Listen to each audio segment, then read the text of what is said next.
Because I've had both consoles now for a while. But a lot of stuff is under embargo, so I can't talk about it. But I've seen a bunch of Series X reviews come out today. I quite like the console. It's a shame there's not more to play on it. Because when I got it, I was like, okay, let's go. New console. I got that one first. And first of all, the actual look of it. Actually, you know what? I'll go get it. Hold on. Oh, sus. It says kinda sus. You can kinda see it. But yeah. Small flex. Here it is. Isn't that cool? Shoot. It's a lot smaller than I expected it to be. I know some people will probably think it's bigger, but I actually expected it to be bigger than this. And it's a lot smaller than I thought. It's heavy though. Like really heavy. It feels like it's about 6 kilos. Which is very heavy for a console, but it's just dense. Like all the stuff is in the bottom down here, and then it's just one giant fan in the top. And this thing is dead silent when you play anything on it. Like no matter what I'm playing, it gets quite hot at the top, but it's absolutely silent whenever I play. And I've been trying out like a bunch of older games again. I replayed Sekiro on it, and to try it out because Sekiro had an unlocked frame rate, and to try and see, and now it's basically 60 FPS almost the entire time. It's like a couple of slowdowns, I think, which is really cool. So I'm very thankful that they sent me one. I feel very fortunate. I do have one ordered as well. I did buy the PS5 and the Xbox Series X, but I didn't know they were going to send me them at the time. So I was like, I'll just keep my pre-orders as well. But it's cool. I like this effect on the top. It's not like lights, it's just colored paint. But it's mesmerizing to look at whenever you pass over the top of it. But the thing about it is that there's no new games. The fingerprints, that's because I'm a greasy bitch. There's no new games out for it. So it's just kind of, I've been playing a lot of older games on it, and the speed of it is nuts.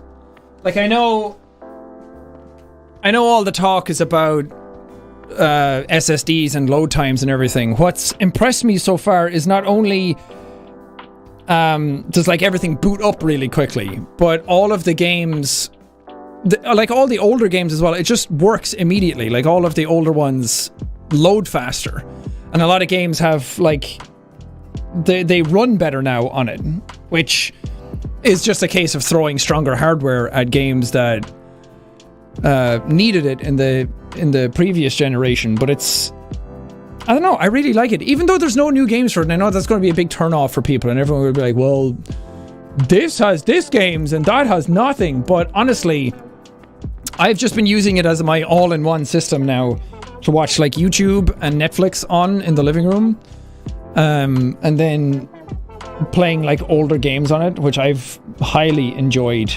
But what's astonishing to me is how quickly it switches between games. Not only does it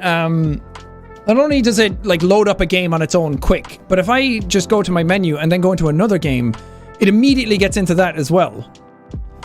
And then going back and forth between them is super quick. But what my favorite feature of it so far is that now I've plugged it out. How many times have you plugged out your console, and then when you go to plug it back in, it just takes forever to turn back on? Or it's like, hey, you plugged it out and you shouldn't have done that because we were in rest mode or something. But this, if you just plug it back in, it's like, oh, here's everything that you had already. It boots up in like 5 seconds. Probably not, I didn't actually time it, but it boots up really quickly, and then all of the games that you were playing are already, like if I'm playing a game, I turn off the console, or even if I just plug it out and then put it back in and plug it all back in, the game is exactly where I left it, and it just starts up everything again. So you don't have to go through like a cold boot menu every single time, and that's blown me away so far, because like plugging it out and bringing it in here to show you, and then putting it back down and plugging it back in, I haven't lost anything. And that's what I think is a really cool feature of the SSD. Again, I'm not paid to like talk about this or anything. I'm not sponsored by Xbox for any of this stuff. I genuinely just really like it. Oh, hey, Dan. How's it going? I don't think I'm allowed to talk about the PS5 yet. I don't think any reviews for that are coming out yet. Their embargoes were pretty strict. When I got it, I was only allowed to show the box, and then a couple of days later, I was only allowed to show it, but off. I wasn't actually allowed to turn it on and show you. But I think reviews for the controller are out. I'm so worried that I talk about stuff that I'm not actually allowed to talk about.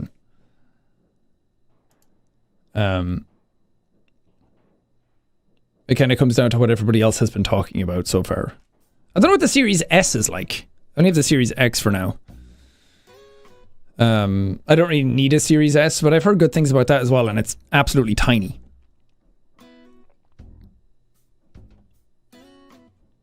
But I can guarantee you that I will have, yes, a Miles Morales playthrough, I think, on the day of launch.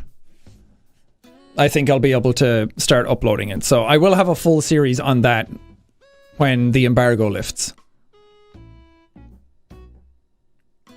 But again, I can't talk about anything. But I am excited for it. I'm excited to, I think we'll stream Demon Souls, the remake. I think that'll be really fun. I've only played Demon Souls once on PS3.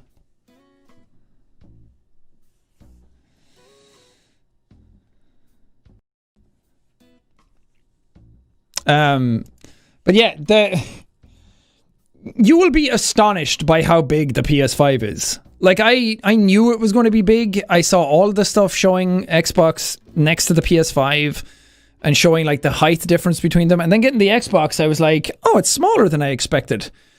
But taking out the PlayStation, I was like, holy fuck, this thing is big. Like, it's pretty substantial. It takes up a huge amount of real estate. I think in person, I like the Series X more. I think it's just a more minimalistic design. I think it just kind of integrates into your system better. And let's face it, we're playing the consoles. We're not looking at them. My consoles are just going to be tucked away somewhere where I don't even really see them. So I don't need them to look great. But yeah, PlayStation's pretty damn big.